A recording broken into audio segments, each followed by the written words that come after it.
एक पिता की दर्द भरी कहानी। एक गांव में एक छोटा सा बच्चा था।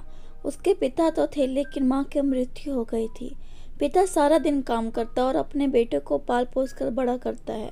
वह सारे सुख अपने बेटे को देता है जो एक मां दे सकती थी।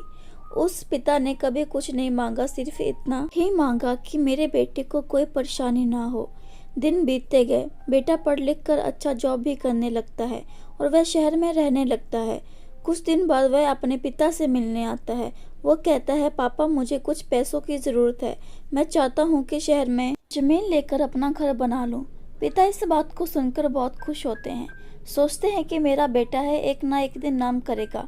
जिंदगी भर की बचाई हुई पूंजी को निकालकर अपने बेटे को दे देते हैं। बेटा शहर चला जाता है और उन पैसों से अपना घर बना लेता है। पिता इधर इंतजार करता रहता है कि मेरा बेटा फिर से आएगा, एक ना एक दिन तो मेरे पास आएगा ही। जाएगा कहाँ? उसके पास अब कोई नहीं जाता था, क्योंकि ना ही अब उस पिता के पास पैसे थे और ना ही रहने का जगह था। कुछ दिन बाद बेटा फिर लौट कर आता है और अपने पिता से कहता है, पापा अब आप दादाजी बनने वाले हैं। पिता को बहुत खुशी होती है। इस बात को सुनकर वो कहते हैं, तू मुझे मेरी बहू और पोते से कब मिलाएगा? बेटा कहता है, बस पापा थोड़े दिन और। पापा मुझे कुछ पैसों की ज़रूरत है, क्योंकि आजकल थोड़ा जॉब में खींच बीच हो रहा है, जिसके कारण से मुझे कुछ दिन के लिए सस्पेंड कर दिया गया है।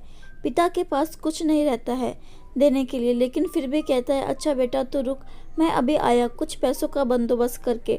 पिता बाद में महाजन से कुछ पैसे उधार लेकर अपने बेटे को दे देता है और बेटा पैसा लेकर शहर चला जाता है। बरसों गुजर जाते हैं। पिता सोचते हैं कि मैं तो अब दादाजी बन गया हूँ, मेरा बेटा पता नहीं मेरे नाती को लेकर कब आएगा। फिर सोचने लगते हैं, समय नहीं मिलता होगा, इसलिए मेरा बेटा अभी तक आया नहीं, वरना आया जरूर होता। तब तक महाजन 2-3 आदमी को लेकर उस पिता के घर पर आता है और कहता है कि आपके वादे के मुताबिक मैं पूरे 3 महीने बाद आया हूँ, अपने पैसे ले जाने। पिता कहते हैं, मेरे पास पैसे नहीं हैं देने के लिए। महाजन कहते हैं, जब पैसे देने नहीं थे तो आपने मुझसे उधार क्यों लिया? तभी पिता कहते हैं, ठीक है रुको, मैं तुम्हारे लिए पैसों का बंदोबस्त करके आता हूँ। और वहाँ के नज़दीकी अस्पताल में चले जाते हैं।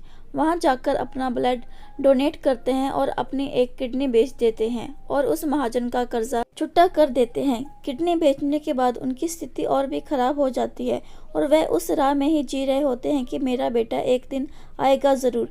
इस आस में जीते जीते एक दिन पिता की मृत्यु हो जाती है, परंतु उस बेटे को अपने पिता को आग देना भी नसीब नहीं हुआ।